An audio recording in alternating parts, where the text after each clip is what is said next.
에베소서 5장 3절부터 14절입니다. 오늘 말씀은요, 3절에 보면은 그러나라는 말로 연결이 됩니다. 앞에 부분과 연결이 됩니다. 앞에서는 뭘 말했습니까? 자기 희생적인 사랑을 하라고 했습니다. 2절 끝에 보면 사랑을 하라고 그랬죠. 자기를 희생하는 사랑인데 이번에는 자기의 탐욕을 말하고 있습니다. 그래서 그러나라고 하는 겁니다. 반대가 뭡니까? 예수님의 사랑으로 살아가면서 하나님께서 하나님 앞에 향기로운 제물로 살아가라고 하는 것이 예수님을 닮은 사랑입니다. 그 반대는 3절에 나오는 음행이나 온갖 더러운 것이나 이것이 바로 그 반대로 자기 탐욕을 따라 살아가는 것입니다. 앞에서는 말로 짓는 죄악에 대해서 말하고 있는데요. 여기서는 성적인 죄악으로 다시 돌아갔습니다. 그래서 이렇게 되어 있습니다. 성적인 죄악, 말, 성적인 죄악 이렇게 다루고 있습니다. 그러면은요, 핵심은 뭡니까? 앞뒤에 성적인 죄악이 있고 가운데 말이 있습니다. 그래서 마귀의 놀이터는 말입니다. 말에 있습니다. 그래서 우리 모두 마음이 말로 인해서 우리 마음이 마귀의 놀이터가 된다는 겁니다. 그래서 이것은 이방인들이 살던 환경이었고요. 죄악으로 이끌던 환경이었습니다. 그들의 문화입니다. 사회 전체가 그렇게 살던 곳에서 믿는 자들은 그렇게 살지 말라는 겁니다. 지금 이게 에베소서라는 것을 기억해야 됩니다. 특별히 교회에 관해서 가르치는 말씀을 에베소서에서 이렇게 다 한 이유는요. 에베소 교회가 이방 신전이 있는, 아르테미스 신전이 있는 아주 대단한 우상들의 중심지에서 교회가 있으면서 어떻게 세상 탐욕, 세상 문화, 우상들과 싸우면서 그 가운데서 빛을 발할 것인가, 이걸 말하고 있는 것입니다. 그래서 앞에서 교회의 화합을 위해서 여러 가지로 말을 한 것입니다. 여기서 보면은요, 두 가지는 4장 19절에서 나온 것이고요. 4장 19절에서 나온 것이 뭐냐면은요,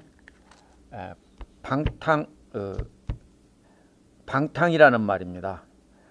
그런데 이 방탕이라는 말이 무슨 뜻이냐면요, 이방 신전에서 공개적으로 합당하다고 인정받는 성행위를 하는 것을 방탕이라고 한다고 했습니다. 그런데 여기서 음행이라고 하였죠. 그거를 말을 바꿨는데요. 바울은 그거는 방탕이 아니라 음행이다라는 겁니다. 음행은 뭐냐면요, 창녀와의 성관계를 말하는 겁니다. 포르네이아인데 영어의 포르노가 여기서 나온 말입니다. 그럼 바울은 뭐라고 말하고 있냐면, 너희들은 방탕, 즉 그것은 공식적으로 이방신을 섬기는 행위라고 말하고 있지만 바울은 그거는 음행이야 라고 말하고 있는 겁니다. 의도적으로 바꿔서 말하고 있습니다. 그래서 3절에 보면은요, 제일 먼저 나오는 게 음행이죠. 옳지 못한 성관계인데요. 당시에 이방신을 섬기는 사람들은 이방신을 섬기는 행위에서 나오는 성적인 관계는 음행이라고 보지 않았습니다. 그는 방탕이라는 다른 단어를 썼습니다. 한국말로 방탕으로 번역해서 그렇지 그 사람들에게는 그것이 나쁜 의미로 받아들여지지 않았습니다.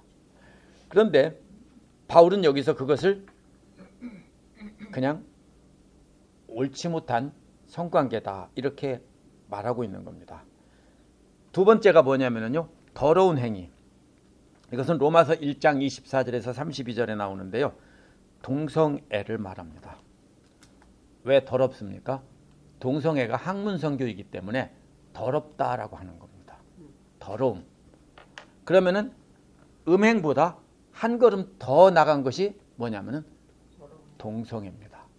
이런 말하면은 앞으로 잡아갈지도 모릅니다. 그렇죠? 네, 사람 차별한다고. 그러나 이것은 어디까지나 실제로 사람들이 탐욕이 어떻게 발전하는지를 말하고 있습니다. 근데 그것뿐 아니라 이 더러움은요, 동성애뿐 아니라 다른 것도 다 포함합니다. 뭐가 있습니까? 보면은 페데스트리라는 게 있는데, 페데스트리는 뭐냐면요, 스승이 10대 어린 제자를 가르치는데, 고대의 스승은 제자를 어떻게 합니까? 같이 먹고 자면서 가르치는데, 그때 제자와 역시 동성애를 했습니다. 제자를 데리고. 그래서 그걸 페데스트리라고 하는데요. 이것은 일반 동성애와는 다른 말입니다. 왜 그러냐면 일반 동성애는 남자들끼리 주로 군대라는 용어로 이렇게 되는 말인데요. 여기서 페데스트리라는 말은 스승이 제자를 강제로 강간하는 겁니다. 역시 동성애입니다. 이런 것들을 다 뭐라고 하냐면 마지막에 나가면은 뭐가 있습니까? 짐승과 하는 성행위까지 나옵니다. 이런 것이 다 뭐예요? 더러움입니다. 온갖 더러움. 세 번째는요. 탐욕. 탐욕은 뭐냐면요. 더 강한 쾌락을 느끼려고 욕심을 내는 겁니다. 그래서 이 탐욕 한마디로 모든 것을 다 말했죠. 처음에는 음행, 공식적인 신전에서 성관계가, 그 다음에는 더 큰 쾌락을 찾아서 어디로 갑니까? 동성애 같은 더러운 행위로 가고, 마지막에는 더 큰 쾌락을 찾기 위해서 계속해서 새로운 것을 찾는다라는 것입니다. 이것이 세 가지입니다. 이 세 가지는 입에 담지도 말라. 그 이름으로이라도 부르지 말라고 했습니다. 그래서 4절에서 뭐라고 말합니까? 이제 또 세 가지가 나옵니다. 4절에서 더러운 말, 이것은 부끄러운 행동에 관한 말입니다. 성적인 농담인데요.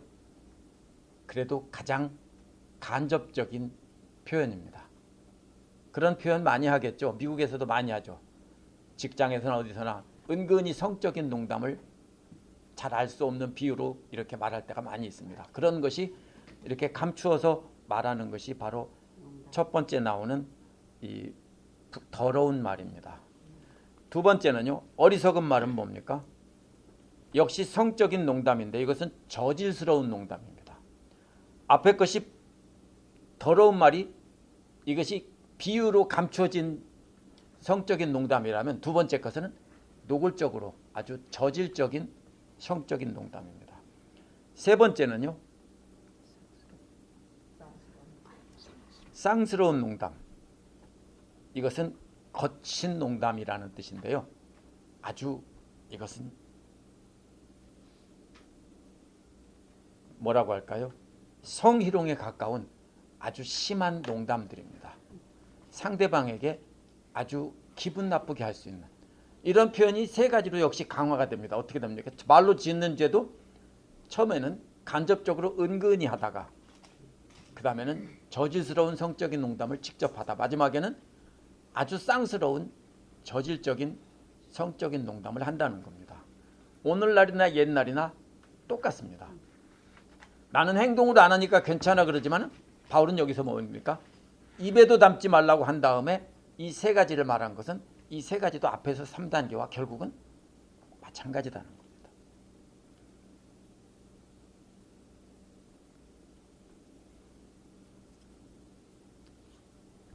이렇게 저질스러운 농담하다 보면요.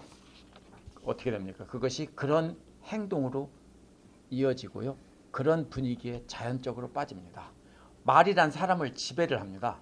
그래서 그런 말을 계속하면은 자기도 모르는 사이에 그러한 생각과 행동에 빠지게 됩니다.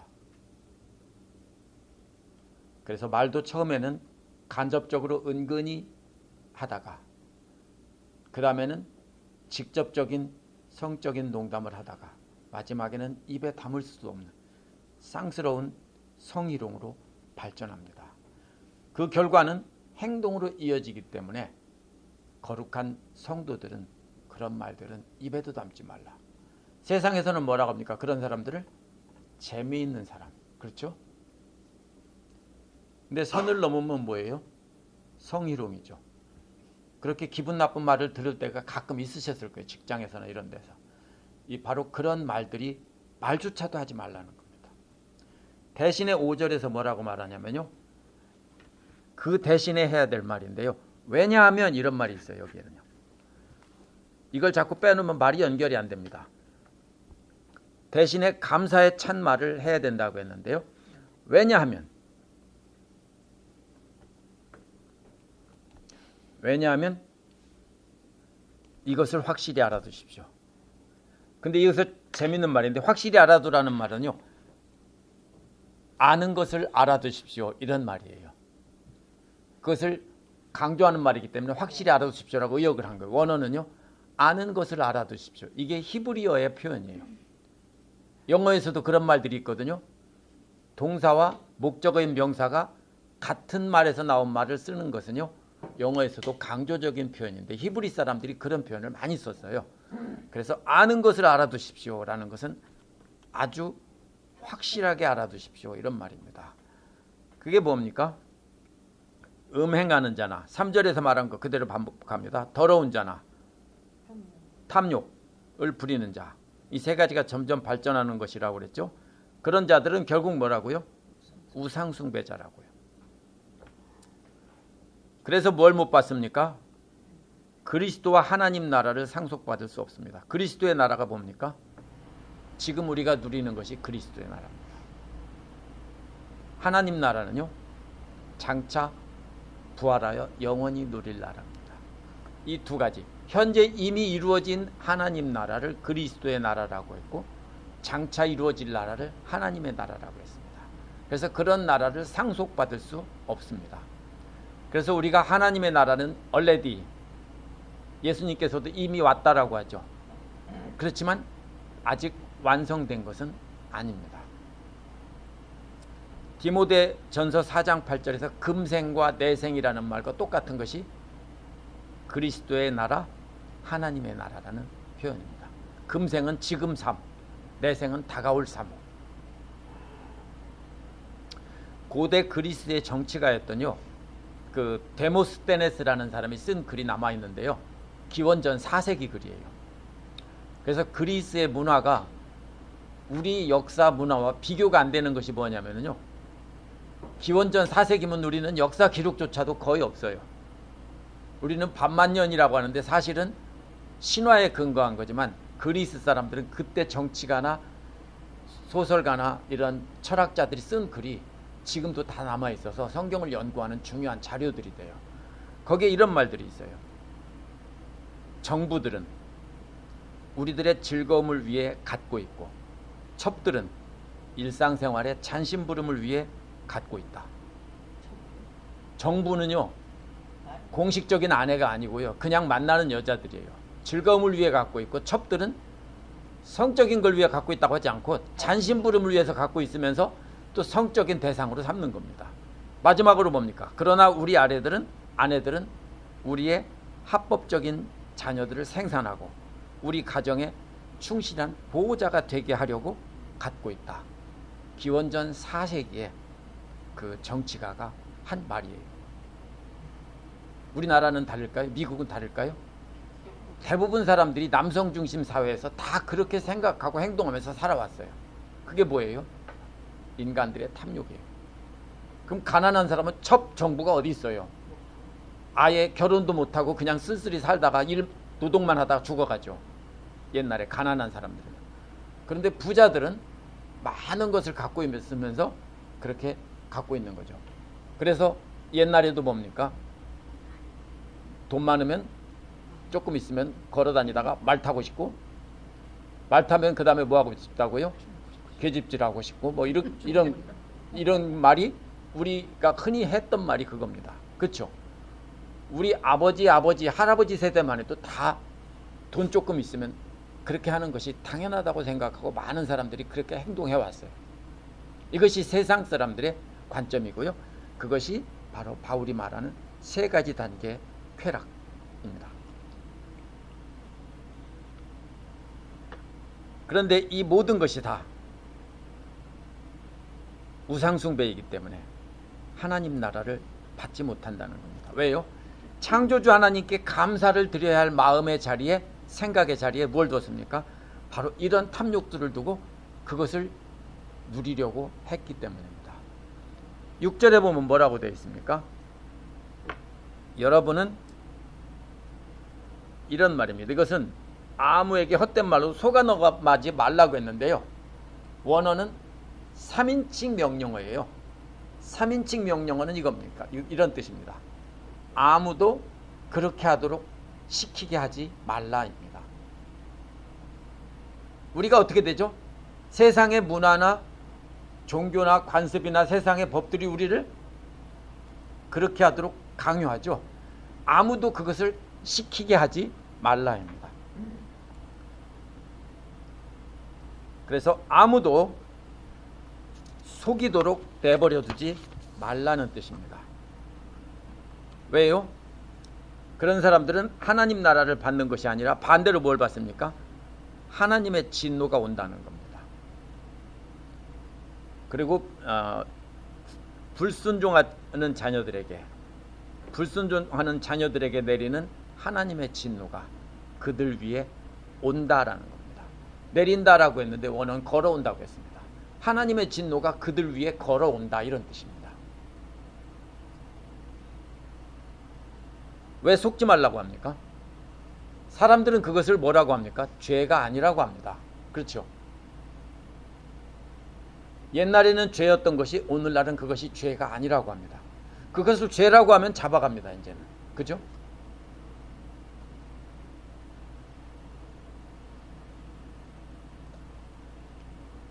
제가 김민영 집사님 올려놓은 동영상을 봤습니다. 근데 거기 보면은 그런 게 나오죠.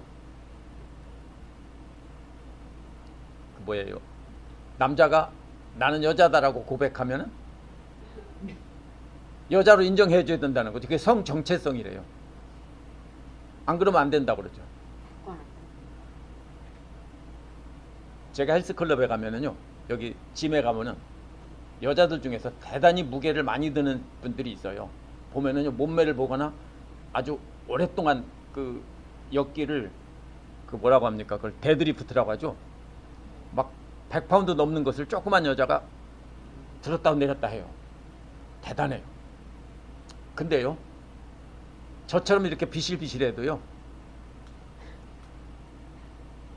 제가 조금만 연사 보면은 단번에 그 사람들보다 많이 들 수 있어요.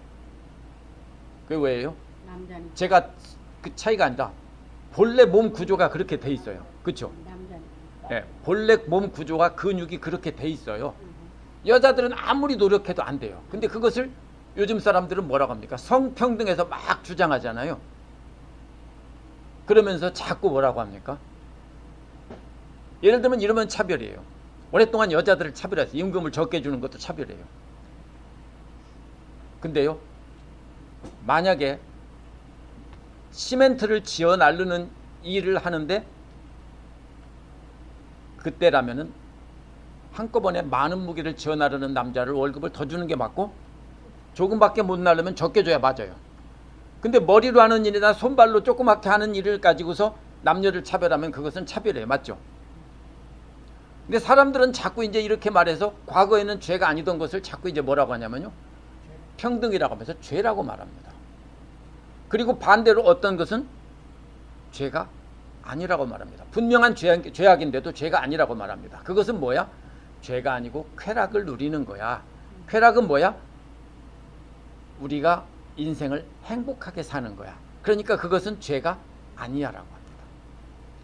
이게 바로 뭐예요? 사탄의 속임수예요. 속지 말라는 거는요, 세상 사람들은 죄가 아니라고 자꾸 하는데 법이 중요한 게 아니라 하나님의 뜻이 중요한 거예요. 그래서 그런 것에 속지 말라는 거예요. 자신들의 욕구를 실현하는 것을 참된 인간성의 실현이라고 그래요. 그래서 뭐라고 합니까? 아직도 매춘이 불법인 나라가 많아요.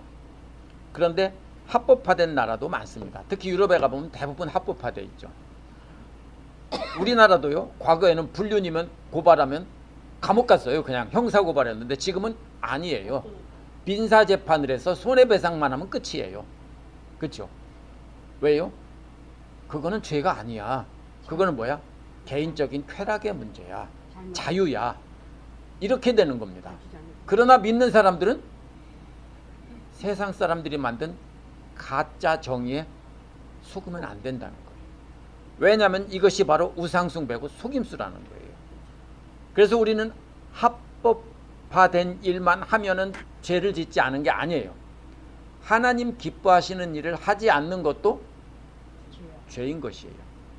하나님을 미워하시는 일을 하면 그것은 죄인 거예요. 그러니까 사탄의 이런 거짓 속임수에 속지 말라는 거예요. 그 다음에 7절에 보면은요, 세 개의 이제 2인칭 명령어가 나와요. 앞에서는 3인칭 명령어는 아무도 너희들을 그렇게 속이지 말게 하라는 건데요. 이번에는 직접 대놓고 말해요. 너는 그렇게 하지 마, 이겁니다. 7절에서 뭐라고 해요? 그래서 여러분은 그러죠. 그런 사람과 짝하지 마십시오. 이 말은요, 동업자가 되지 말라는 겁니다. 동업자. 이게 공동상속자라는 뜻이기 때문에 그런 사람들과는 하나님 나라를 공동으로 소유하지 마십시오. 이런 말입니다. 그러면 그런 사람을 교회에서 쫓아내라는 뜻이 아니에요. 그냥 놔두고 그런 사람들과는 동업자로 여기지 말라는 거예요. 그냥 내버려 두라는 거예요. 뒤에 답이 나와요. 근데 그러면 어떻게 하느냐? 그것이 뒤에 나와요. 공동상속자가 되면 안 돼요. 그런 사람들과 하나님 나라를 함께 나누고 함께 지고 가려고 하면 문제가 되는 거예요.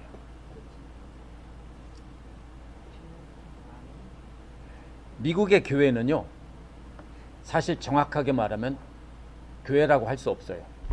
왜 그러냐면요, 크리스찬의 비율이 약 57%래요.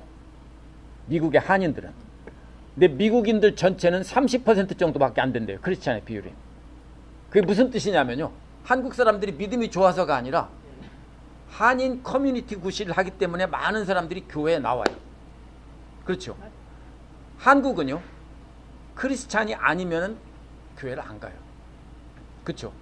절에 가거나 아예 안 가거나 그러는데, 여기서는 한국 사람이 있고 밥 먹고 친구 삼아서 이렇게 나오신 분들 이 자리에 많이 계실 거예요.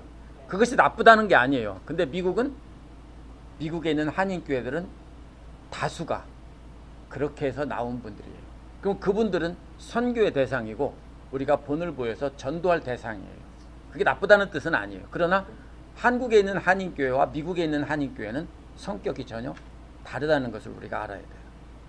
그렇기 때문에 그런 사람들과 함께 신앙생활을 하지만 동업자가 되지는 말라는 거예요.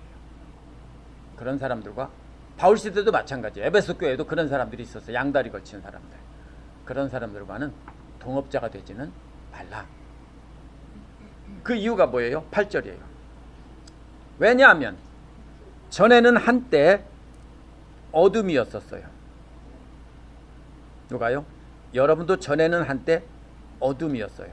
어둠이라는 말이 뭐냐면요, 죽음, 지옥, 하나님의 심판, 이런 것을 상징하는 거예요. 여러분도 전에는 그랬어요. 그런데 지금은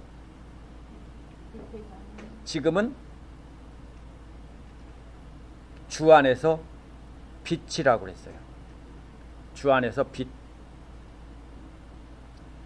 빛이 뭐예요? 5장 1절에서 말했어요. 하나님을 흉내내는 사람, 본받는 사람이 되라고 그랬죠. 그게 빛이에요. 하나님은 빛이시죠. 요한복음 1장에서도 보면, 요한복음에서도 보면 빛을 말해요. 하나님이. 근데 그 빛을 바로, 하나님의 빛을 받아서 반사하는 우리가 바로 흉내내는 것이고요. 그것이 바로 여기서 말하는 바로 주 안에서 빛입니다. 거울이라는 거예요. 거울이 뭐죠? 우리 자체가 빛이 아니에요. 하나님의 빛을 우리가 받으면 그 빛을 받아서 다른 사람에게 반사하는 거예요. 뭐처럼요? 빛의 자녀처럼 걸으라라고 했어요. 그래서 빛의 자녀답게 사십시오 그랬죠. 빛의 자녀처럼 걸어다니라. 어떻게 해요? 주님 안에 있으면서 걸어가면 빛의 자녀예요. 그렇죠? 빛 대신 주님 안에서 거하면서 그 빛을 받아 있으면 우리는 빛의 자녀예요. 우리가 아름다운 사진을 많이 봅니다. 그렇죠? 이 빌락시가 참 아름다운 곳이에요. 모르시죠?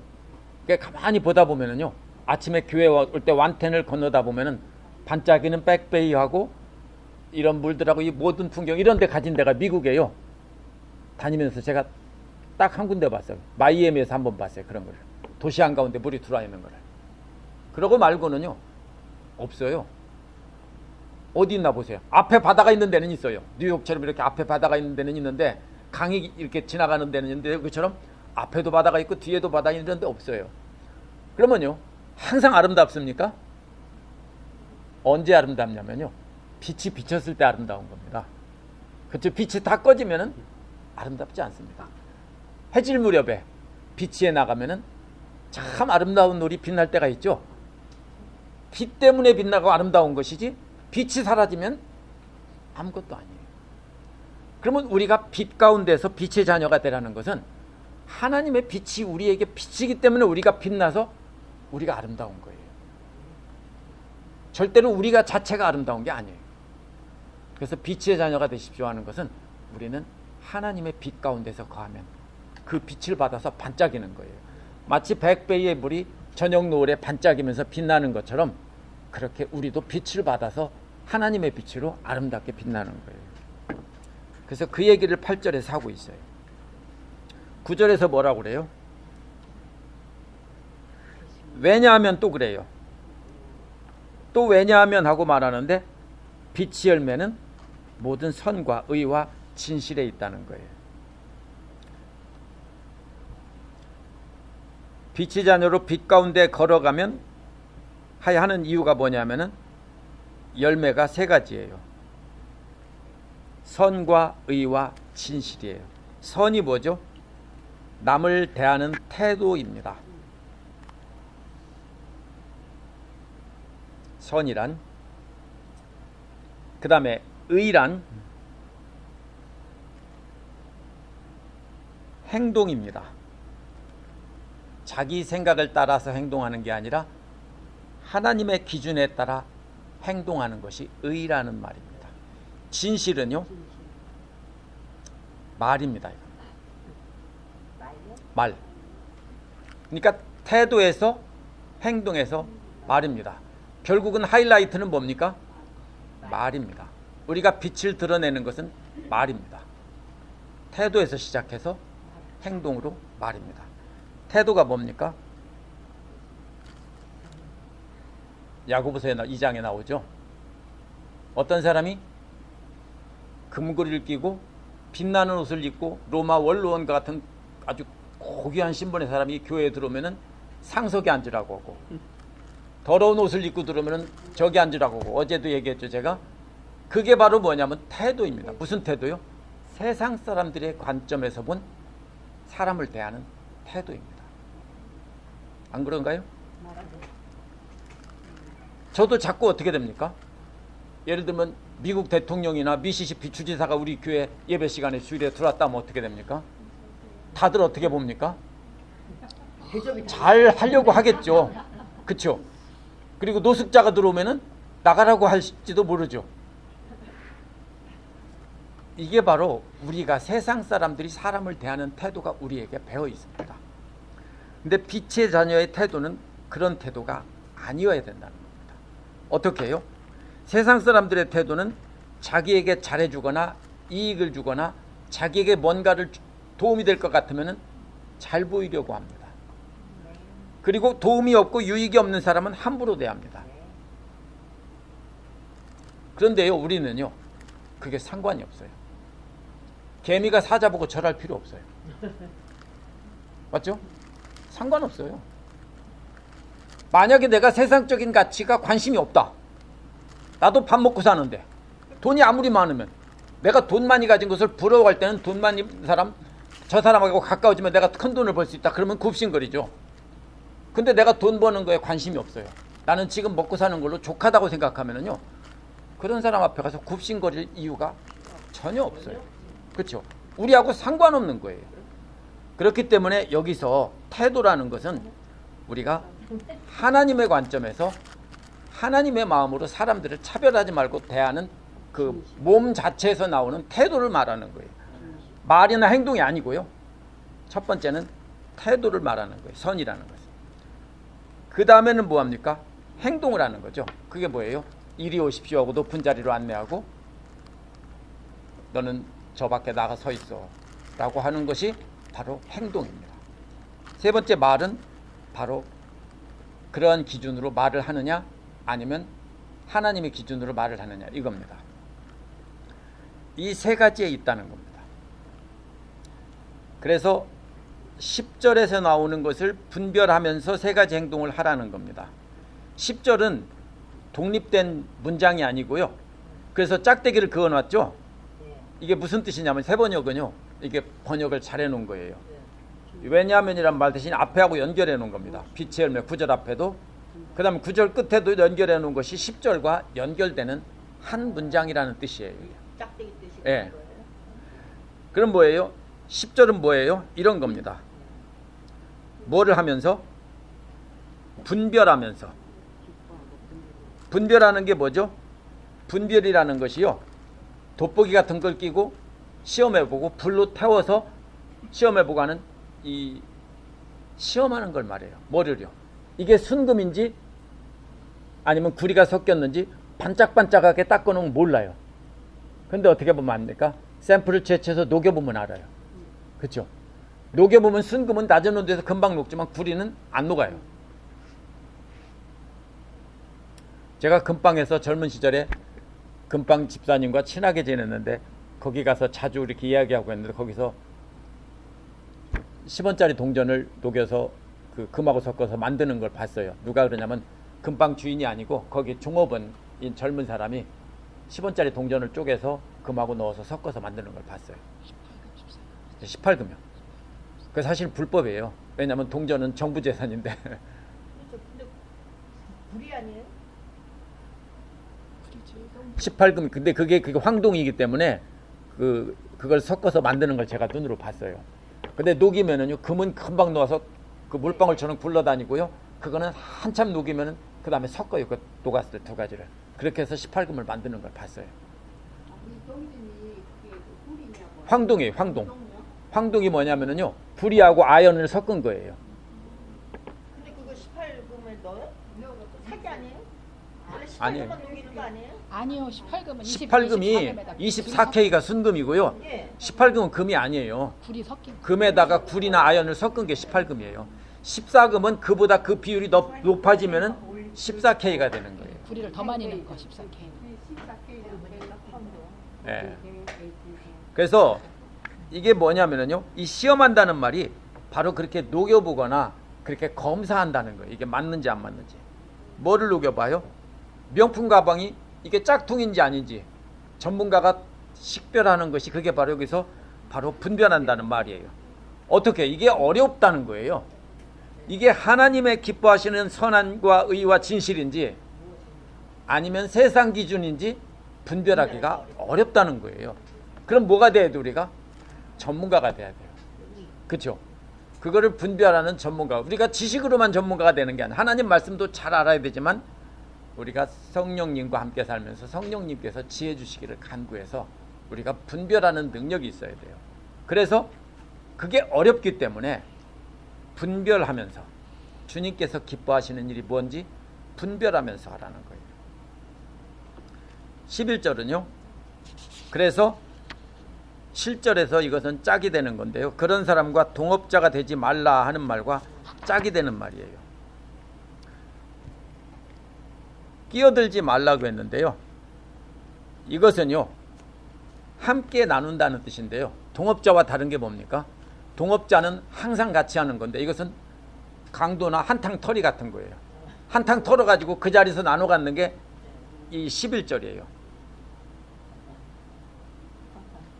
예, 어둠에 끼어들지 말고 하는 것은 그들과 계속 습관적으로 동업은 안 하더라도 가끔 한 번씩 한탕이라도 돼서 그들과 이익을 나누고 이런 것도 하지 말라는 뜻이에요. 근데 그게 뭐라고요? 열매 없는 어둠의 일이에요. 어둠의 일, 열매가 없어요. 이게 뭐예요? 빛이 없으면 식물은 열매도 없어요. 빛 없이 자라는 식물은 아무것도 없어요. 제가 저것을 들여놓은 이유는 저것은 어둠의 식물이 아니라 음지 식물이라 햇빛에 놓으면 아무리 잘해도 말라요. 타요. 원래 저것들은 어디서 자랍니까? 큰 나무 밑에 그늘에서 자라는 거예요.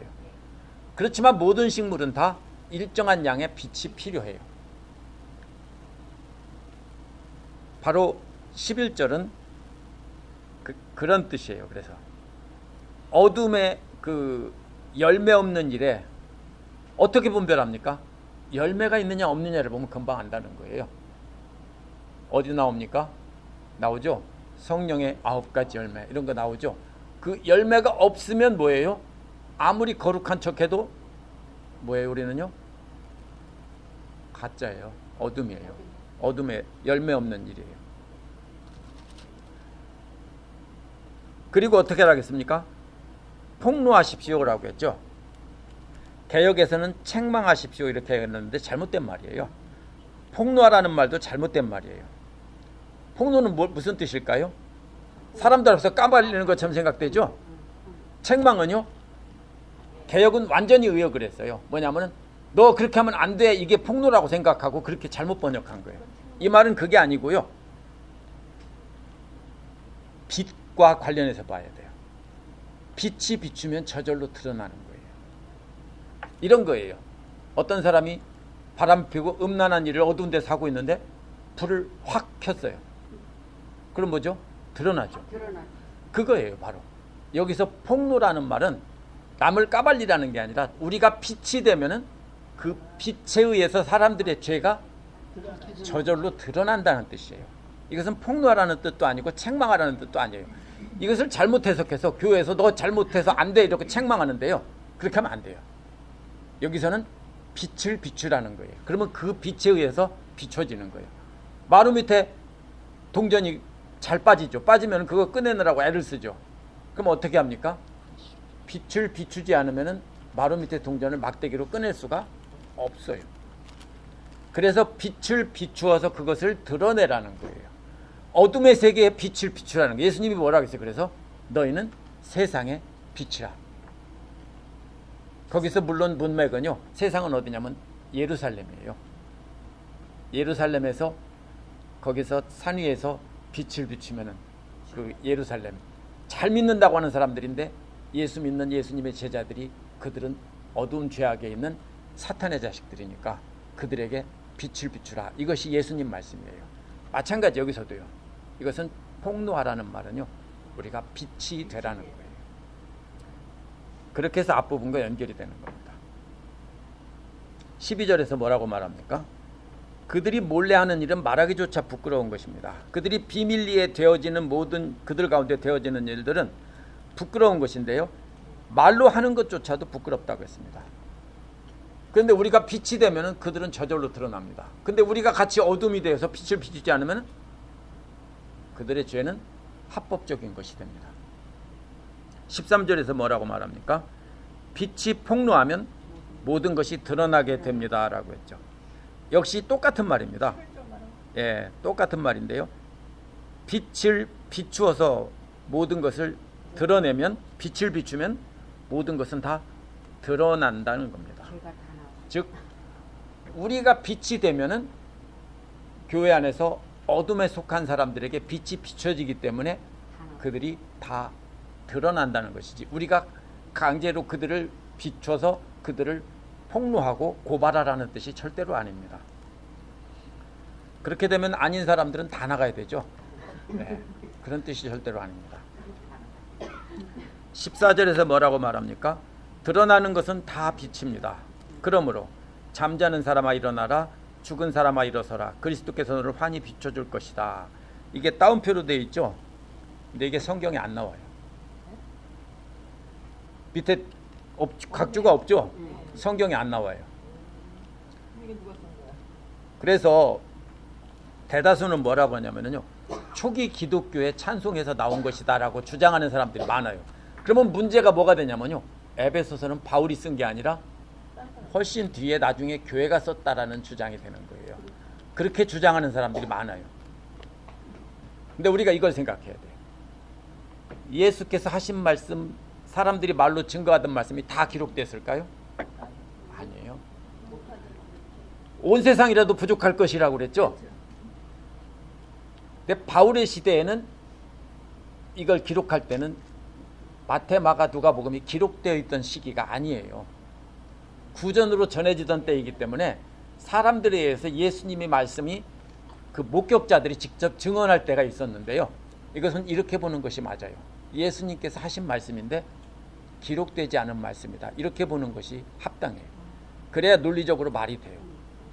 왜냐하면은 바울은요 한 번도 아무 말이나 세상 말에서 인용한 적이 없어요. 항상 어디서 인용해요? 구약 성경 아니면 예수님의 가르침을 인용했어요. 바울의 말은 어떤 말이든지 다 예수께서 가르치신 것을 말 바꿔서 전하거나 아니면 구약 성경을 인용하거나 둘 중에 하나예요.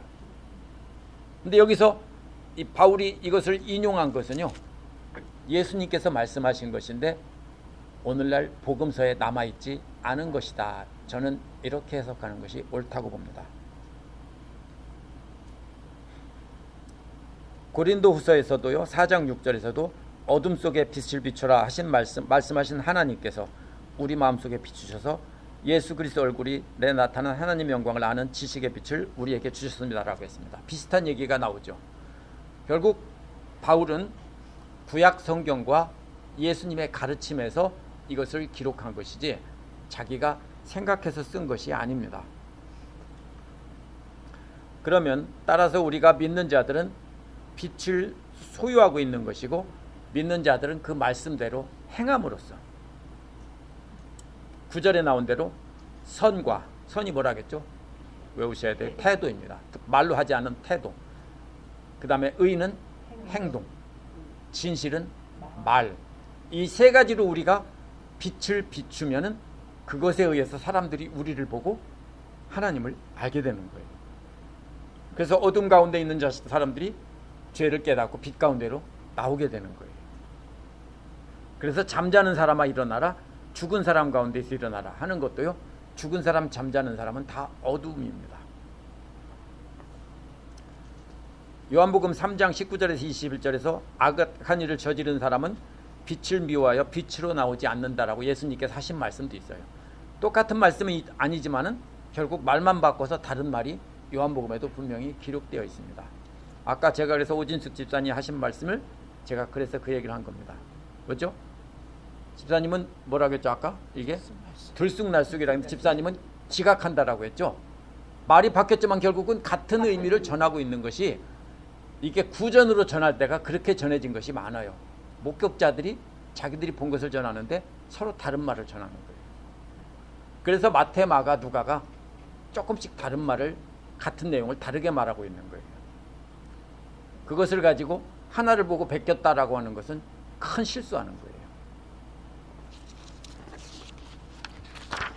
그래서 교회는 세상 밖에 비춰야 하는 것이 맞습니다. 그런데 바울은 여기서 세상 밖에 비추라고 하지 않습니다. 교회 안에 우상숭배자들과 동업자가 되지 말고 한탕에서 나누는 것조차도 하지 말라는 겁니다. 나는 평소에는 저 사람들하고 안 어울려. 같이 하나님의 일을 안 해. 그렇지만 어떤 중요한 일 하나는 한탕하고 나는 더 이상 안 해. 그것도 하지 말라는 겁니다. 그리고 하나님 나라 위에서 그 사람들과 함께 일하지 말라는 겁니다. 이것은 어떤 교회에서 바자회하고 이런 걸 하지 말라는 게 아니에요. 그분들과 신앙적인 것을 함께 이렇게 마음속으로 하지 말라는 겁니다. 물론 우리는 친절하게 대하고 모두 다 해야 되지만은 그분들과 그렇게 하지는 말라는 겁니다. 그래서 바울은 고린도후서에서 똑같은 말을 했어요. 외인들을 판단하는 데는 내가 무슨 상관이 있으려마는 교회 사람들이야 너희가 판단하지 않겠느냐 라고 했어요. 바울이 먼저 교회 안에서 빛이 되어야 되고 교회 안에서 어둠 가운데 있는 사람들에게 빛 가운데 있는 사람이 빛을 비춰서 그들이 진실로 하나님 앞에 예수 그리스도 앞에 나오게 하라는 것이 이게 교회의 사명이에요. 그래서 한국 교회보다는 미국에 있는 한인교회가 훨씬 더 성경교회고 초대교회에 가까운 것입니다. 왜냐하면 잘 믿는 사람끼리끼리만 모이면은 거기에서 더 이상 어떤 변화가 없죠. 바깥에 나가서 그렇다고 전하느냐? 안 전하죠. 그러면 교회는 믿는 사람과 믿지 않는 사람들이 함께 모여 있으면서 믿는 사람이 빛을 발하고 믿지 않는 사람들도 재미로 나왔다가 이렇게 믿어야 됩니다. 그게 제가 그 고등학교 다니던 70년대에는 교회가 그랬습니다. 어땠죠? 교회가 청소년들이 갈 데가 없으니까 놀이터였어요. 그러니까 대부분 고등학생들이 어디 갑니까? 우리는 왜 교회 가냐면 많은 학생들이 여학생 만나러 갑니다. 왜냐하면요, 남녀 공학이 아니라, 오늘날은 대부분 남녀 공학이지만 그때만 해도 초등학교 우리는 6학년 때부터 여자 반은 저 뒷건물에 있었고 남자 반은 1, 2, 3, 4반은 앞 건물에 있고, 그 다음에 5, 6, 7, 8반은 여자 반은 저 뒷건물에 있었어요. 그것도 차별한 것 같아 이제 생각하니까. 남자들 반 4개 반은 햇빛 비치는 데 있고 여자들 반은 뒷동에 있었어요.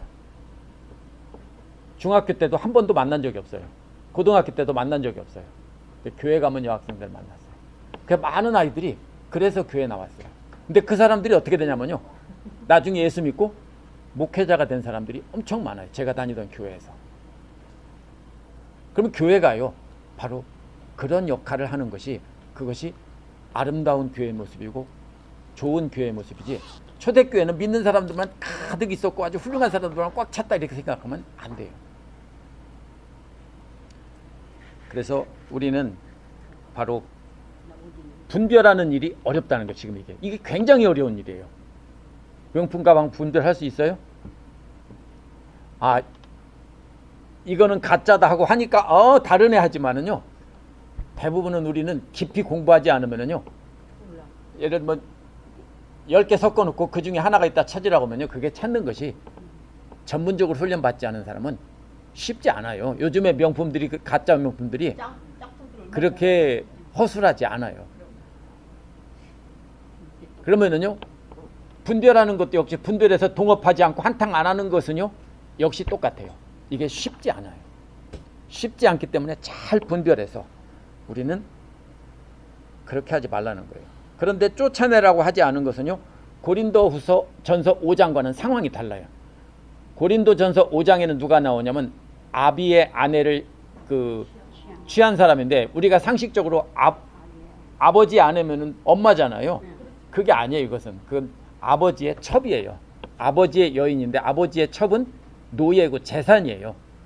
근데 세상적인 기준에면 아버지의 재산을 상속받을 때 첩도 함께 상속받는 것은 너무나 당연한 거예요. 너무나 당연한 거예요. 재산이니까. 그러니까 오늘날식으로 이런 불효막심한 놈이 있나, 이게 아니라 아버지의 재산을 상속받는 것은, 여자 노예를 상속받는 것은 당연한 거예요. 그런데 그 당시 사람도 그런 경우에는 어떻게 했냐면 꺼려서 돈을 좀 주어서 그 여자를 자유민으로 만들어주고 내보냈어요. 보통 예수를 믿지 않는 사람들도. 그게 예의죠. 아버지에 대한 예의고. 그런데 그것을 취한 것은 합법적으로는 맞아요.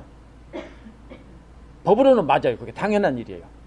다만 사회 윤리상 그 사람들도 그렇게 안 했던 거예요. 그리스 로마 세계에서도 안 하는 사람이 많았다. 아버지가 상속을 아직 안 한 상태에서는 그거는 잘못된 거예요. 아버지가 죽었어요. 죽어서 상속한 거예요. 거기서는 상속 재산. 왜냐하면 살아있을 때 상속하는 법은 없어요. 오늘날은 살아있을 때 상속할 수 있지만은 고대에는 절대로 없어요. 그러니까요. 아버지가 죽었을 때만 상속하는 거예요. 그런데 그 사람은 또 누구였냐면 고린도 교회 지도자였어요. 로마의 귀족이고요.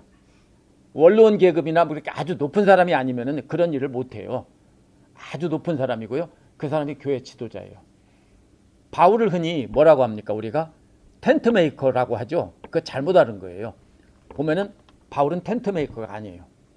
그때 뭐예요? 고린도 교회 그 사람에게 안 받겠다고 한 거예요. 대신에 그 사람을 빼놓거나 그런 사람 빼놓거나 하면 누구만 남습니까?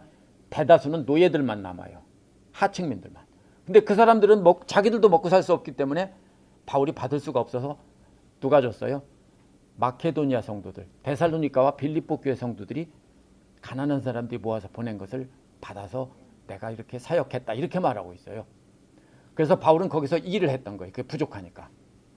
그러면요, 그 사람은 교회 지도자인데 본보기를 보이지 못하기 때문에 쫓아내라고 한 거예요.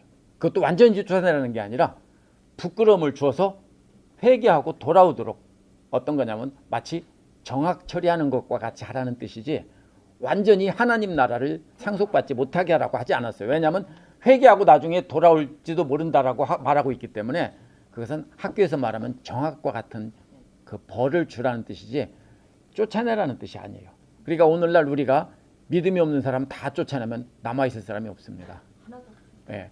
우리가 기준이 하나님 말씀이 기준이 돼서 한 사람씩 한 사람씩 우리가 빛의 자녀가 되기 때문에 서로 빛을 발할 수 있는 거죠. 이게 교회입니다. 그래서 에베소서를 잘 보면 오늘날 교회가 어떻게 가야 하는지 우리가 어떻게 신앙생활을 해야 되는지 잘 알 수 있습니다. 그래서 세상 사람들은요, 그 성적인 탐욕을 추구하는 것, 그게 바로 성공이고 참된 인간의 실현입니다. 궁극적으로 결국 그것을 위해 살고 성적 탐욕뿐 아니라 모든 쾌락을 만족시키기 위해서 살아갑니다. 요즘은 그런 게 죄를 짓고도 당당하잖아요. 그럼요. 죄라고 왜냐하면 죄라고 안 하니까 네. 법에서도. 내가 능력 있는 사람이라고 생각하지 그렇죠. 절대로 죄라고 생각. 그러면 남에게 훔치지 않았고 그러니까. 강도짓 안 했으니까. 그게 그렇죠. 문제는 뭐라. 그래서 분별하기 어려운 거죠. 그래서 우리가 분별해야 되는 거고 잘 점검해야 되는 것은 바로 우리가 분별력을 가져야 되는 겁니다. 그것이 바로 뭐예요? 하나님을 정말로 기쁘게 하는 것인가? 미국에서 유럽에서 와서 미국에 와서 청교도들이 와서 실패한 일이 하나 있어요. 일 자체가 실패한 게 아니라 그거를 복음 전도를 위해서 뭘 세웠냐면 학교를 세우고 병원을 세웠어요. 크리스찬들이. 그러니까 오늘날 하버드나 예일이나 프린스턴 같은 것들이 다 그 당시에 초기에는 영국이나 유럽에 있는 학교만 인정이 됐고요. 모든 지식인들은 거기서 왔는데 미국 안에서 그것을 생산하기 시작한 것이 그 초기에 동부에 있는 학교들이에요. 근데 그게 다 기독교가 세웠어요. 그래서 오늘날도 기독교 대학들이 많이 있죠. 그것을 왜 세웠냐면요. 그걸 통해서 전도하겠다라고 세웠어요. 근데 대부분 다 실패했고요. 그것은 전혀 복음과는 상관없는 쪽으로 넘어가 버렸어요. 미국에서. 그래서 한국으로 넘어올 때도 역시 연세대학교나 이런 학교를 세운 것이 바로 다 뭐냐면요.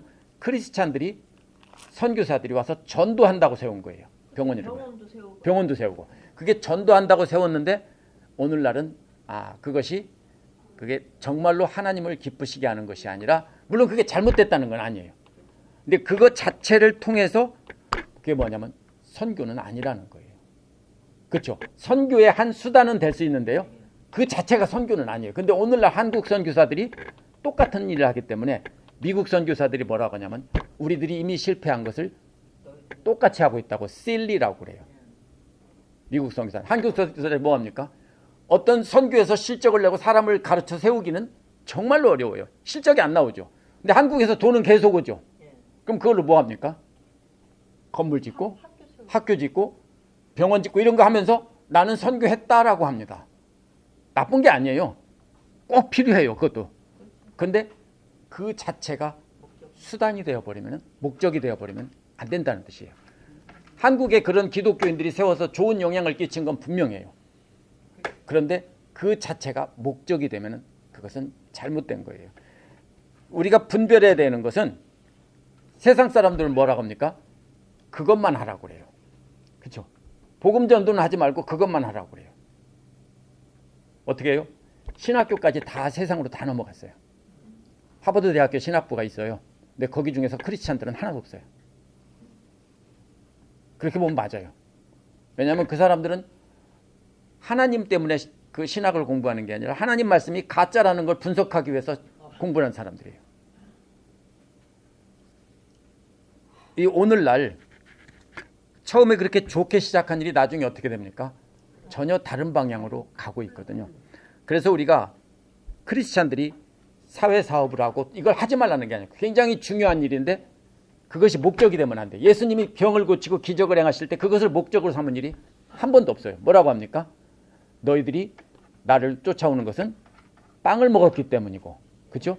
병을 고쳤기 때문이다 라고 하지만 예수님은 반드시 그러면서 그 다음에 하나님 말씀을 가르치고 전하셨어요. 그것이 하나님 말씀을 가르치고 전달하는 어떤 본보기가 되는 건 맞아요. 근데 그 자체가 목적이 되면 안 된다는 뜻이에요. 제 말을 오해하시면 안 돼요. 그래서 우리가 점검해야 되는 것이 바로 그런 거예요. 이것이 정말로 하나님 기뻐하는 일일까 아니면 세상 사람들이 그게 하나님 기뻐하는 일이라고 속이는가 이거를 분별할 줄 알아야 돼요. 교회 안에서도 마찬가지예요. 하나님의 영광의 빛으로 드러나서 하나님의 흉내내는 사람들이 많아지도록 하는 일에 우리가 초점을 맞춰야 돼요.